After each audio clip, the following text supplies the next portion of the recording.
قرآن مجید میں ان ناموں کو اس طرح بیان کیا گیا ہے کہ هو اللہ الذی لا الہ الا هو الملک القدوس السلام المؤمن المحیمن العزیز الجبار المتکبر سبحان اللہ عما یشرکون. وہ اللہ ہی ہے جس کے علاوہ کوئی معبود نہیں ہے. یہ لفظ ہمارے بھائیوں کو سمجھنا بہت ضروری ہے کہ دنیا میں عبادت، کسی کو ماننا، کسی سے کچھ مانگنا، کسی کے سامنے سر جھکانا، وہ صرف اللہ کے لیے ہے کہ اللہ نے اپنے لیے مخصوص کر دیا ہے. تو آپ کوئی ایسا کام مت کیجئے عبادت کا جو کہ صرف اللہ کے لیے مخصوص ہے. اگر آپ نے کوئی ایسا کام کیا جو عبادت میں آپ اللہ کے لیے کرتے ہیں تو آپ اس کے ساتھ کسی کو شریک کرتے ہیں اور اسی کو شرک کہتے ہیں، تو کبھی مت کیجیے گا. کوئی کتنا بھی بڑا ہو، یہ صفت اللہ نے اپنے لیے خاص کر رکھی ہے. اللہ کے سوا کوئی کسی سے کچھ مانگ ہی نہیں سکتا ہے، کسی کی عبادت کر ہی نہیں سکتا ہے. یہ کیونکہ یہ آپ کو پہلی بار جو کلمہ میں پڑھایا گیا اس میں بھی کہ لا الہ الا اللہ محمد رسول اللہ، کہ دنیا میں اس پورے آپ کی زندگی میں کوئی عبادت کے لائق ہے ہی نہیں. کوئی بادشاہ ہو، کوئی بھی کیسا بھی ہو، پیغمبر ہو، رسول ہو، کچھ بھی ہو، وہ عبادت کے لائق ہے ہی نہیں، صرف اللہ.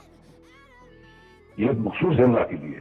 اور اگر کسی نے بھول سے کسی سے مانگ لیا، کسی کے در بارگاہ میں جا کر کچھ مانگ لیا، تو اس نے اس کام میں عبادت کے ڈپارٹمنٹ میں اس کو اللہ کا شریک کر دیا، تو پھر اللہ نہیں بخشے گا.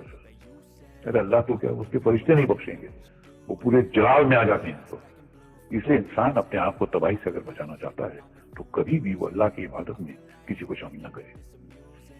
یہ صاف طور میں بچ کے رہنے کا طریقہ ہے. یار اللہ تعالیٰ بے نیاز ہے، اس کو کوئی پرواہ نہیں. پوری زندگی کوئی یعنی کس لیول کی زندگی گزارتا ہے، آخری وقت میں اللہ تعالیٰ ایمان کی دولت دے دیتے ہیں. اور بعض اوقات بندے پوری زندگی لوگوں کو دھوکہ دیتے ہوئے دین کی زندگی گزارتے ہیں اور مارے جاتے ہیں، حالانکہ وہ دیندار نہیں ہوتے، وہ دنیا دار لوگ ہوتے ہیں. ایک آسٹریلین نیو مسلم بتاتا ہے کہ میں، بڑی لمبی سٹوری ہے اس کی، وہ کہتا ہے میری زندگی میں 2-3 ایسے واقعات اوپر تلے ہوئے جس سے مجھے یقین ہوا کہ زندگی موت کا مالک اللہ ہے. وہ کرسچن تھا تو بعد میں مسلمان ہوا. وہ کہتا ہے جی ایک میری زندگی میں واقعہ یہ ہوا کہ میں یعنی ڈرائیونگ کر رہا تھا، فل سپیڈ پہ جا رہا تھا، ٹین ایج، اور کہتا ہے سامنے سے ایک ٹرک آ رہا اچانک. تو کہتا ہے میں نے آنکھیں بند کر لی کہ بس اب تو آخری وقت ہے. کہتا ہے ٹرک گزر گیا، مجھے کچھ بھی نہیں ہوا. کہتا ہے مجھے نہیں پتا یہ کیسے ہوا، نہ میں نے اسٹیئرنگ موڑا نہ کچھ ہوا.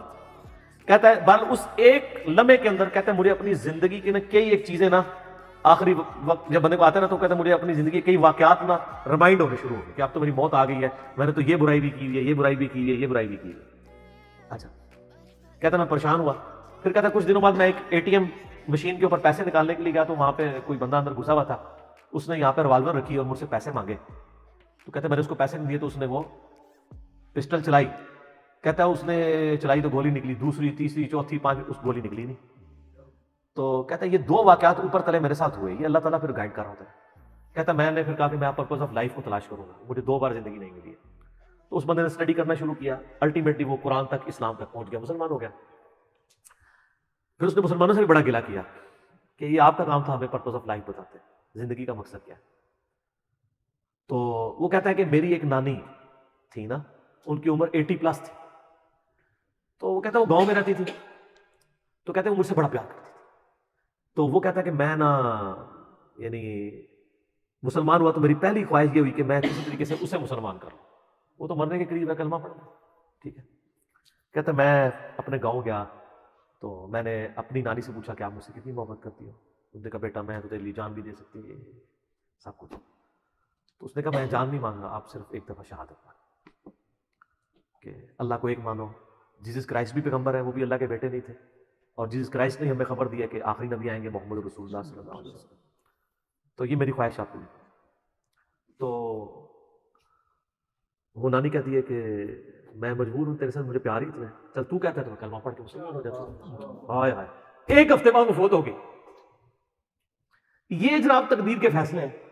کوئی شخص پوری زندگی کوشش کرتا رہتا ہے، ایمان نہیں ملتا اسے، اور کوئی شخص مرنے سے 1 ہفتہ پہلے اللہ تعالیٰ اس کے گھر تک اسلام پہنچا دیتا ہے. دونوں زندگی میں اس نے یاشی کی، یہاں بھی اپنی مرضی کی زندگی گزاری اور آخرت بھی اپنی مرضی کی گزارے گی. آئے ہائے یہ خدا کے فیصلے. اس لیے میں کہتا ہوں کہ جن کے ماں باپ کافر ہیں نا جی، یا بد عقیدہ ہیں، مسلمان ہیں اور شرک کے اندر مبتلا ہیں، پاؤں پکڑنے پڑے، پاؤں چومنے پڑے حد رکوع جھکے بغیر، پاؤں بھی چوم سکتے ہیں آپ، ہاتھ چومنے پڑے، منت سماجت کرنی پڑے، جیسا کہ ہم یہ شخص کوئی عام انسان بھی نہیں دے سکتا کہ اس کے سامنے ایک بلی بھی آگ میں جل رہی ہو اس کو بچانے کی کوشش کرے. تو اپنے ماں باپ کو، گھر والوں کو آگ سے بچانے کی کوشش کریں. اور میں اس نیو مسلم سے کہوں گا کہ وہ اپنے ماں باپ کے پاؤں پڑھ کے کسی طریقے سے ان تک بات پہنچانے کی کوشش کریں، قرآن پاک پڑھ کے سامنے رکھیں، کامن ٹرمز کے اوپر بات کرنا شروع کریں، ان کو بتائیں پرپز آف لائف کیا ہے. دنیا میں انسان اس لیے نہیں آیا کہ وہ پیدا اور وہ کھا پی کے اور بچے پیدا کر کے مر جائے، وہ تو جانور بھی تھا. انسان کو اللہ نے ایک سیریس کریشن بنایا، اور اللہ تعالیٰ کے سامنے انسان نے جواب